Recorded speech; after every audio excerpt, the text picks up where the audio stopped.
Hi Stage 5. Today we're going to do a one-pan Moroccan chicken and couscous dish, and it's going to be delicious. So the first thing we're going to do is we're going to prepare our chicken thighs. I use chicken thigh instead of chicken breast because chicken breast tends to get a little bit dry if you overcook it. So that's why I prefer the chicken thigh. The chicken thigh, however, has a little bit of fat. This one doesn't have too much fat. Just going to remove a little bit from there. Don't take a lot of meat with you because we want to cut these sort of around about like that. So I'm cutting each thigh into 6 pieces, and I've got the recipe here for 4 people. Who loves one pan food? I do, because there's less dishes to do.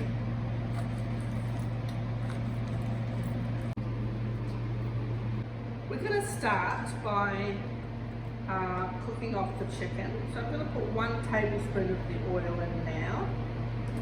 And I'm going to put some of the spice in, so half the spice, but not the turmeric. And then that's going to fry off. And then we're going to add half of the chicken at a time. We don't want the chicken to stew. We want it to fry. It already smells fantastic just from those spices.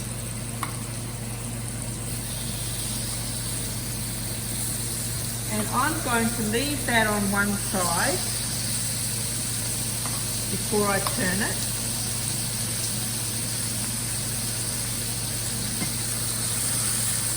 Spread all the spices around. And then I'm going to turn it. You want to cook it all the way through. I can't tell you how long that's going to take. You just have to test it and see when it's ready.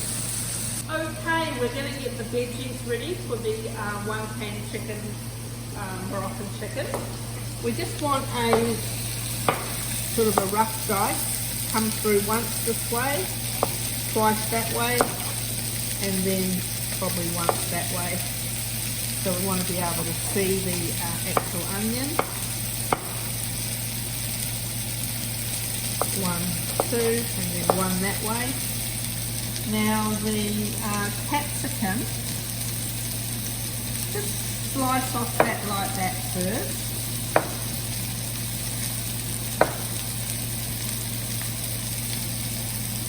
And we're going to have some fairly large chunks as well, around about the same size as the onion. Then it looks pleasing to the eye. We're going to do the carrots now.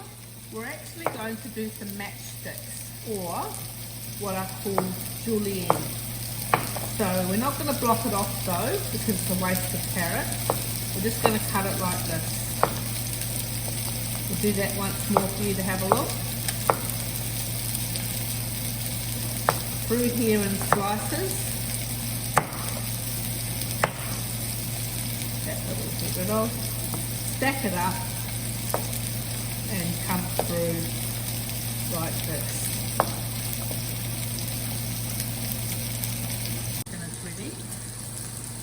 Now the best way to check whether your chicken is ready, yes, a chef will be able to tell just from the feel of it, because it'll feel quite firm.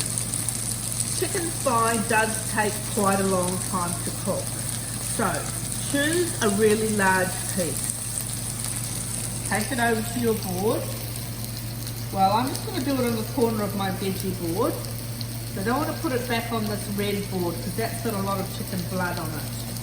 Then I'm going to just slice it with a sharp knife, and I'm going to look inside.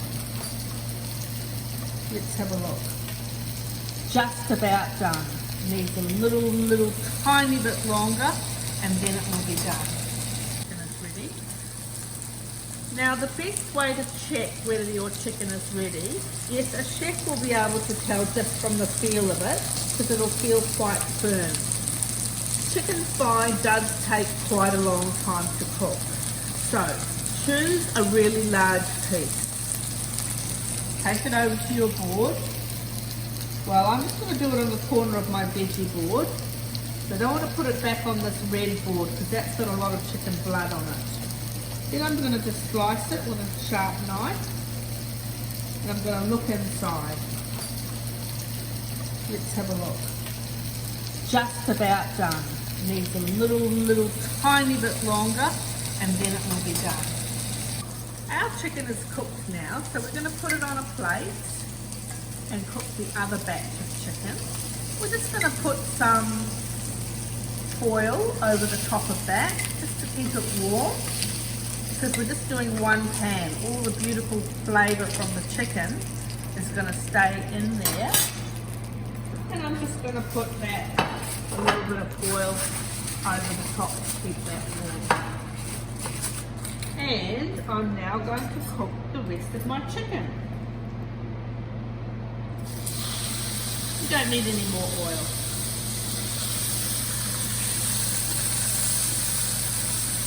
Now we're going to get our mint and our coriander ready. Just take the mint off the stem. This is called picking it. Okay, so you only need 2 tablespoons. So I would say that that's one more stem and that'll be just about right, okay?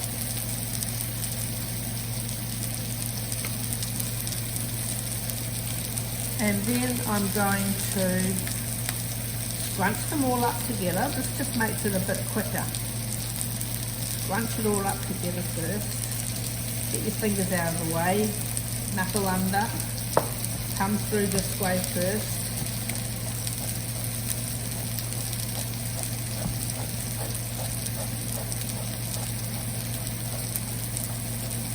Now it's sort of sliced.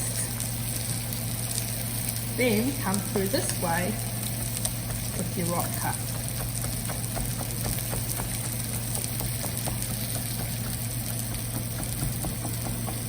Turn it over a couple of times. The stuff on the bottom gets cut a little bit more.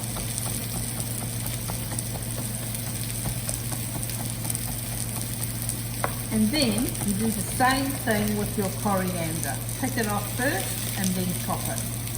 So I'm just picking the coriander now. I'm not worrying if there's a bit of stalk in there because the stalk is quite soft on the coriander. But one thing you can do, and this is what chefs do, you can just go like this, and then you're left with mostly just the leaves. Then once again, scrunch it all up.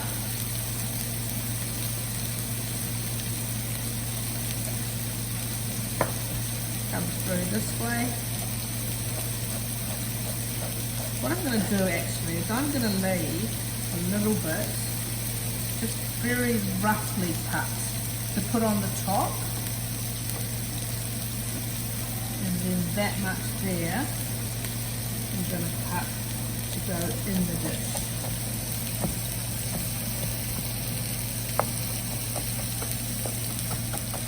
Okay, our second batch of chicken is ready. And we're going to increase the temperature on the pan because we're going to add the rest of our oil, and we're going to cook our onion, carrot and capsicum.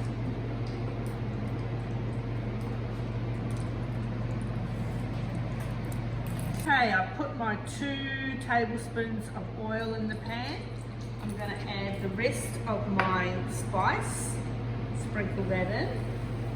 I'll put the temperature back up. Turmeric, yum. And here are my veggies. They are going to go in. I'm just going to stir those round so they get the lovely spices all over it.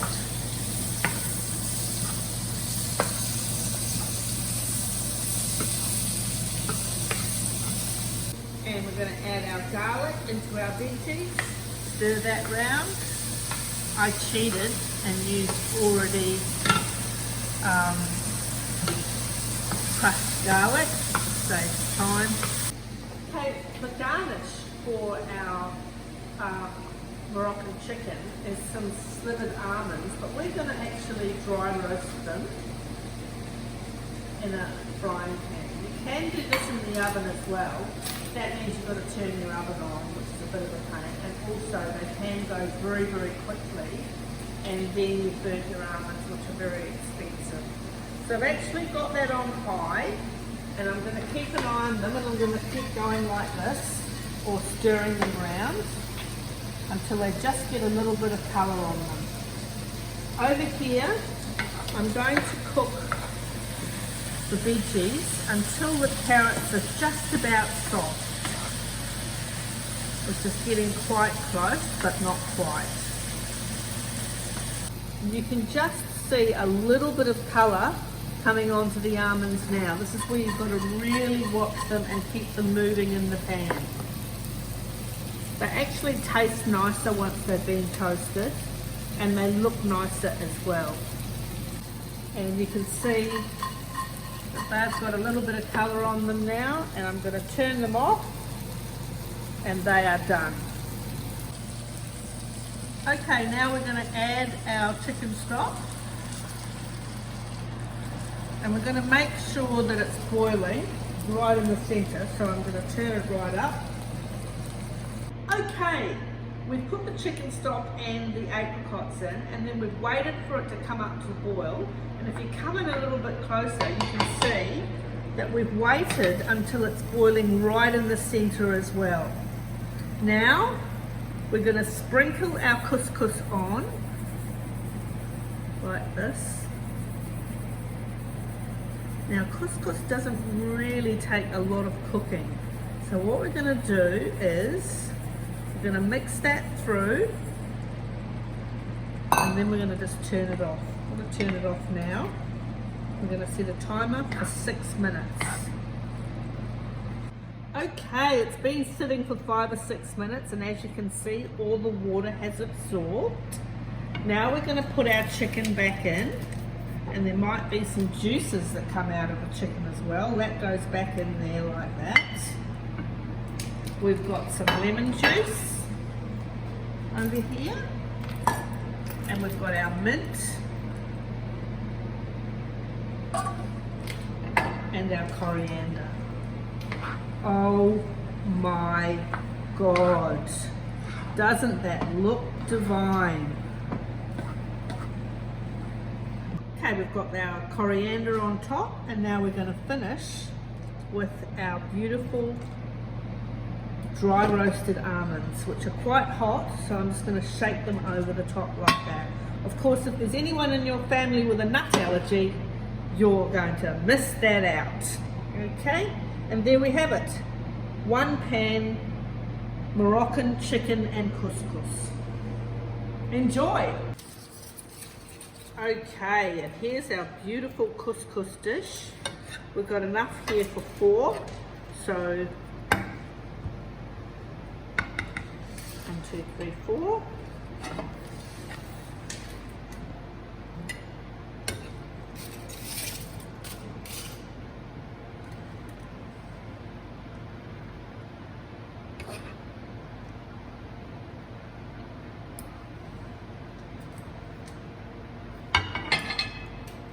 And there we have it, 1 pan Moroccan chicken and couscous.